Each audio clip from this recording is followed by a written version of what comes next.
All right, my friends. So I just kind of want to show you this ugly mess and kind of what we're doing here. So, one of the problems of using this shimmering paint from this polytransfer is, of course, it was made for, taxidermy for fish. So the paint itself, the powder, it's all um, mixed up and comes this way in fluid, but it also comes in powder. I ordered the fluid part of it, or the fluid, and when you remove the paint or when you remove the masking, it actually pulls up some of the layers of that paint and really messes up your all your hard work and your paint work. So I've kind of succumbed to the fact that parts of my enterprise paneling are going to look subtly. If you really look, it's going to be off. So just recently, I decided to start covering the painted parts of this that were already painted with just regular, paper towels. And so I'm working on this part of the nacelles right now, trying to get this done. And as I'm working on this, I'm very patiently doing sections at a time. So I started with this little area right here, then I did the top and the bottom, and I worked both nacelles at the same time. Then I did this little piece over here, and then I started working on this area right here, and then this area. And now I'm on the top. So I just finished here, and I'm working on this little piece right here. And if I could give you any advice when it comes to the nacelles, is don't get overwhelmed. Do not mask the whole thing up. Work on little sections at a time. Um, when I started this, I masked the whole nacelle up and I misaligned some things, and I was kind of getting in a rush, and that's when I kind of quit and I had to kind of rethink everything. So now I'm tackling this again, and I'm doing a little chunk, a little section at a time, and that's actually easier to handle. And I would definitely recommend that you do that. Okay. Now the neat thing about the mask set that we get from Mask Designs is all these little details with the stripes and things. They're included in the mask, and it's really nice the way it comes out. So um, I've, of course, covered it up because I'm about to paint the yellow pieces on the top here. But as you can see, um, I took the mask off and then I kind of left it here so I can tell which was yellow. And then after everything, after labeling everything and taking the mask off, I went back and I put these pieces of paper towel. I just cut them up and taped them over the existing paint that I had already let dry out because I didn't want to put another adhesive type mask over it and then pull it off and have the paint come off. And by the way, in between the layers of paint, in between the shimmering paint layers that I'm putting on, so like I'll take all the reds off, right? And then I paint those red. Then I cover them and I took all the greens off and I painted those green. Then I covered those. But in between those layers of red or green, I've been spraying um, the matte clear coat by duplicate color over that to kind of help me preserve the shimmering paint there so that it won't pop off when I do the next little layer here. So my hope is that at the end of this, when I actually remove the blue masking from this whole little area here, the hope is that the paneling will stay crisp and clear after all that, right? All that work. But we'll see. We'll see.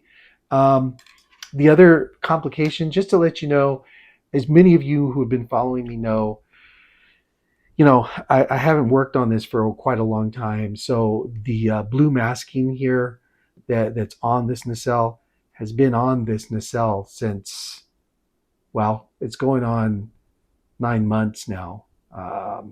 So yeah, no, actually, it's been 6 months. 6 months. So yeah, 6 months is too much time. There's a lot of you know adhesive under this. When I pull it off, some of the glue stays on there. So I've really been taking advantage of this wax tar grease road film remover by Rust-Oleum. And boy, let me tell you, it really helps. It really helps. So I'm going to continue. I just wanted to tell you a few of those things, and I'm about to paint this. So I'm going to do that paint, the first layer of paint on this, so you can see what I'm doing. This is the yellow or the gold. So I'm going to use the shimmering gold paint. Oh, by the way, when it comes to this, I visited an old hobby shop here in town called Dibble's Hobby Shop here in San Antonio, Texas. Mike there gave me a great idea that I'll try next time. He said, order the powder, dip it in Tamiya clear, mix it in with Tamiya clear and spray it that way, and that really does hold. So I'm going to try that next time, but this time around I'm stuck with these colors. So let me go ahead and paint this, and I'll show you what's going on here.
All right, that's the Shimmering Gold 442 Poly Transfer Shimmering Paint, and looks really nice.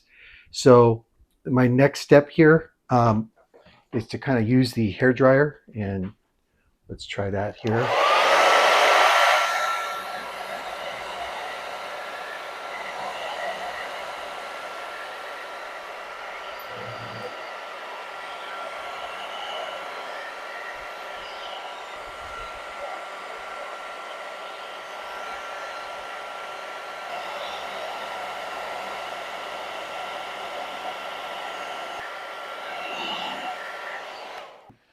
All right, so I'm gonna let that dry just a few minutes. Then I'm going to take all this off, and then I'm gonna take the nacelles out and spray duplicolor over it and let that dry a little bit, and then I'll remove all the masking and we'll take it from there.